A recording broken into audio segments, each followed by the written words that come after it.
Hey guys, so today we are diving into something super important, which is education in Malaysia. So we break it down into three parts, which is development of education in Malaysia and how it relates to the national philosophy of education and how it ties to the teacher philosophy of education. Let's get into it.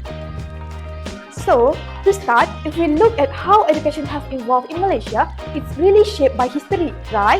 During the colonial period, education was very fragmented, different system for different ethnic groups.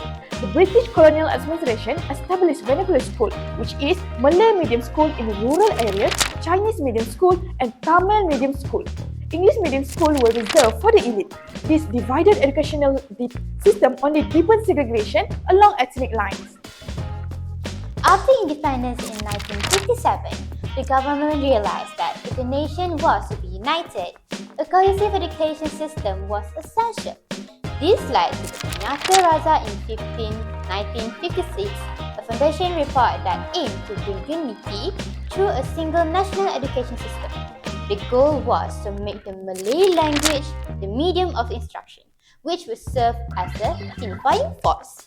Then came the Rahman Talib report in 1960, which strengthened this policy by ensuring that education would promote national unity and foster a Malaysian identity. Absolutely! And this era was significant because it laid the groundwork for what we see today. Over time, policies involved adapting to the nation's changing socio-economic landscape. The national education policy was designed not only for unity but also to meet the country's economic needs. By the 1990s, with Vision 2020, education was focused on producing skilled workers for a knowledge-based economy. Exactly. And as the world became more globalized, Malaysia had to adapt its education system to remain competitive. The Malaysian Education Blueprint 2013 to 2025 was introduced to address gaps in quality and access, emphasizing holistic, critical, and creative education aligned with the needs of modern nation. Totally!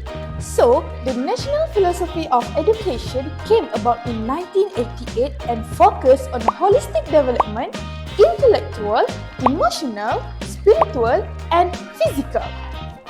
It's all about creating well-rounded people, not just book-smart ones. This philosophy is tied to Malaysia's education journey, especially after independence in 1957. Back then, we need to unify a country with diverse education system. The Penyata Raza and Rahmat Talib report helped set the stage for this by promoting Malay as the main language of instruction, fostering and national identity. Exactly. The NPE is the backbone of our education system. Every policy change flows from the idea that school isn't just about getting A's. It's about preparing us for life. When Vision 2020 was introduced, it shifted focus towards a knowledge-based economy, pushing for critical thinkers and creatives. The Malaysian Education Blueprint 2013-2025 reflects this, aiming for holistic outcomes, not just academic success.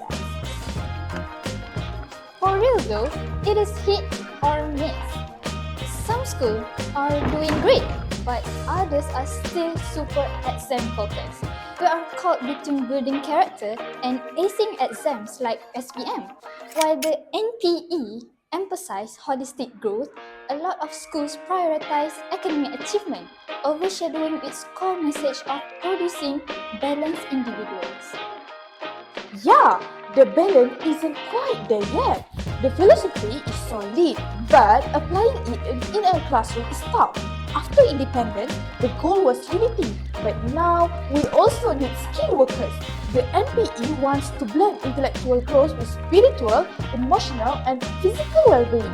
But getting past this memorizing and exam prep is still a work in progress.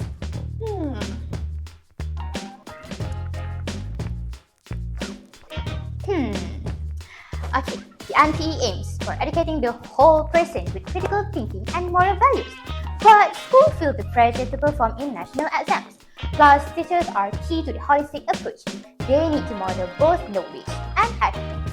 But Can they focus on character building while dealing with exam stress?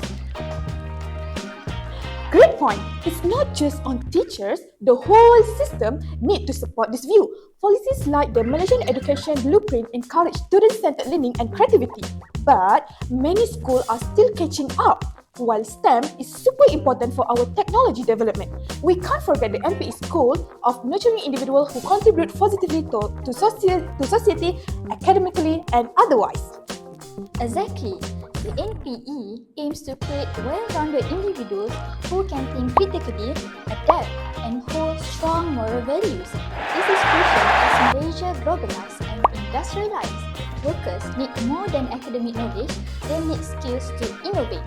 Balancing this with exam pressures is still challenging. It shows how far we have come from a fragmented system to one that aims for unity and producing individuals ready for a global economy while upholding strong values. Which leads us to the teacher philosophy of education. This is super important because teachers are the ones bringing all these ideals into the classroom. The philosophy says that teachers need to be role model, not just in academic, but in moral and social aspect too. They are shaping the next generation. Exactly. Teachers are not just lecturers or people who give you homework. They're supposed to be mentors and guides. But I think the challenge today is that the teachers are often overloaded with administrative tasks, and that takes away from their time and energy to focus on the holistic development of the students. Plus, with the evolving role of technology, teachers are also expected to be tech-savvy now, which is a big shift. The teacher philosophy of education emphasizes continuous learning, but I feel like teachers themselves need more support and resources to keep up with all these changes. That's so true. If we really want to achieve the goals of both the national philosophies of education and the teacher philosophies of education, we need to invest in teacher training and well-being. It's not just about students. Teachers need to feel supported too.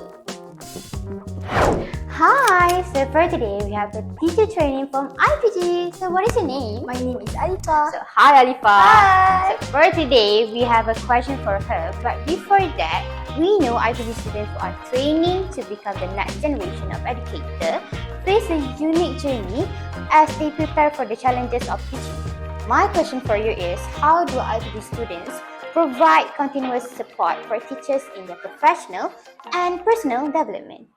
So my opinion is that IPG students can support the teachers by sharing their fresh ideas, helping with new teaching method, and also offering assistance with lesson planning with the teachers at school itself. And they can also create a positive environment and also contribute to teachers' growth by actively collaborating and sharing their new perspective towards the teachers. Wow, that's a great answer from her. Thank you, Alifa. You're welcome. Bye! So, to wrap things up, the development of education in Malaysia has come a long way, but there are still challenges we need to address like inequality and the digital divide.